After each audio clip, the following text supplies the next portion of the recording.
What is the very best ways to figure out what's happening in life? Well, number one is to read history.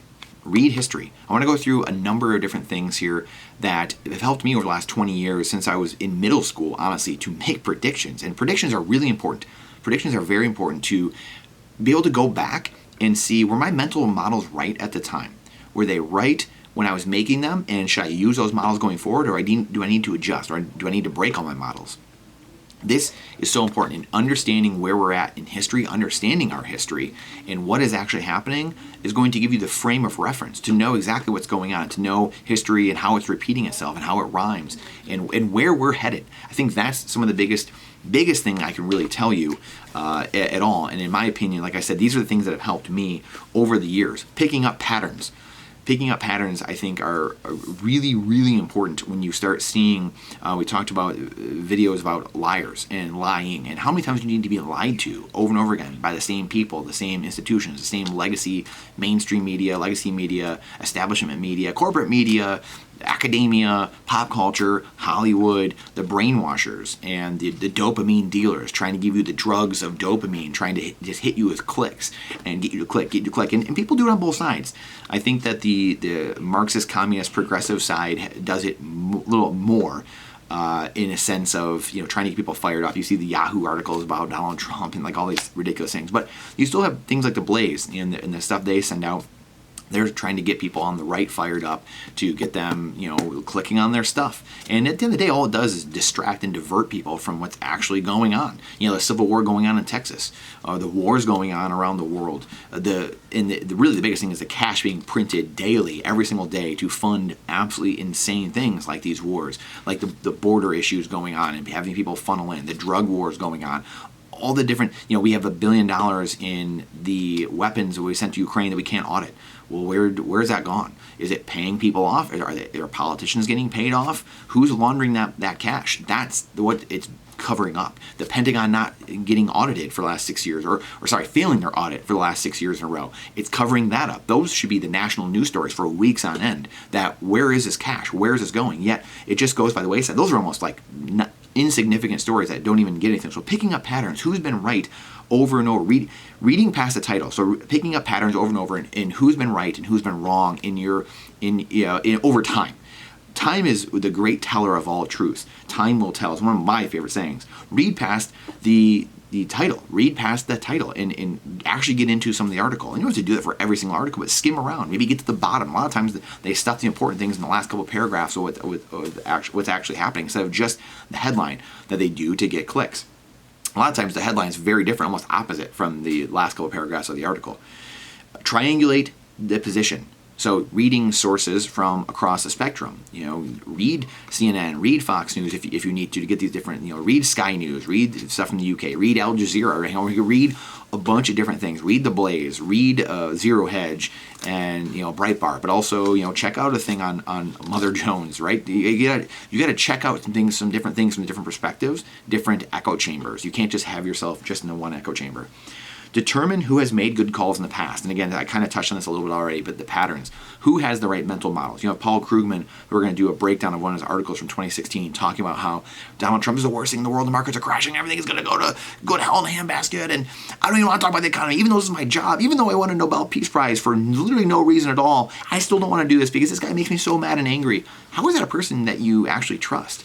Someone made a great point in the Bitcoin world that you can't even look at people's models or their predictions in the fiat world. If you're a fiat economist like Paul Krugman, who said the internet was going to be no more than the fax machine, the guy's been wrong for 30 plus years, yet he's winning Nobel Peace Prizes. He was wrong about this article in 2016, and he was just getting roasted over the last couple of days about it. It was trending on Twitter because people brought it up and exposed him.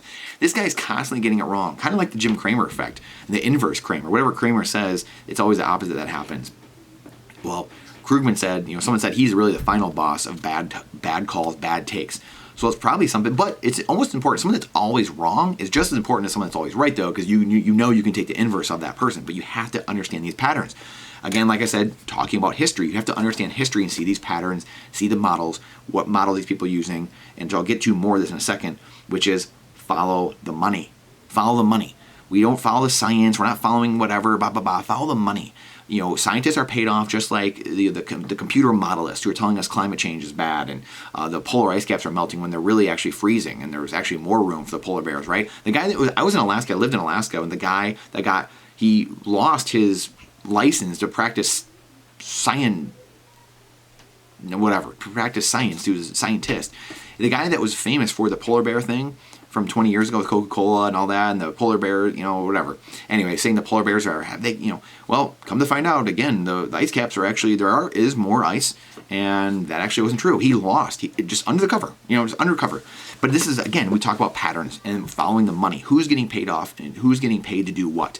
This is the Bill Gates stuff. Why is Bill Gates not trash at every single turn for his medical takes? Well, it's because he gives all kinds of cash to the WHO, to the World Health Organization. Joe Rogan doesn't. So Joe Rogan's labeled he's getting fact-checked, he's getting censored, but Bill Gates doesn't.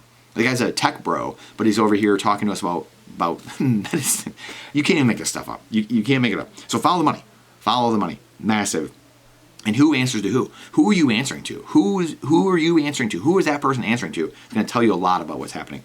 Remove emotion and think logically. This is, again, it seems easy. It seems logical, seems smart. But when emotions go up, logic goes down. And we as human beings have to understand that. And that's just how we are. That's how humans are. So we need to not let our brains get lit on fire when we read a headline. We need to read into it and see what's actually happening.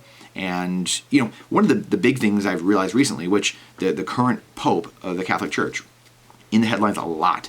And when you, it's not that I agree with every single word of everything he says, but I will say probably 90+%, 95+% of what is said about him in the media, especially over the last year or two, a couple years, isn't actually true. It's not actually what the headline says it is. Or it's not actually what even the first couple of paragraphs say. You got to read to the bottom or do a little more research, and you actually find out, well, that's not the case. That's actually not what's happening. It's actually way different than what was being said in that article, and it's to light your brain on fire. It's to distract you. It's to get people to side with other people. That's how things are run. And again, what is the root cause of all this? Anyone?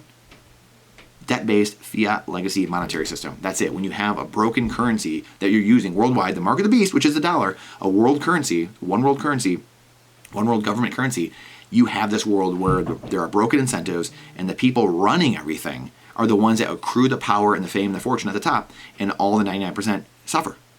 That's what I have learned over the last 15 years now, studying monetary history and studying money, is that there is no other source other than that enables all this ridiculousness to happen. So remove emotion, think logically, super important.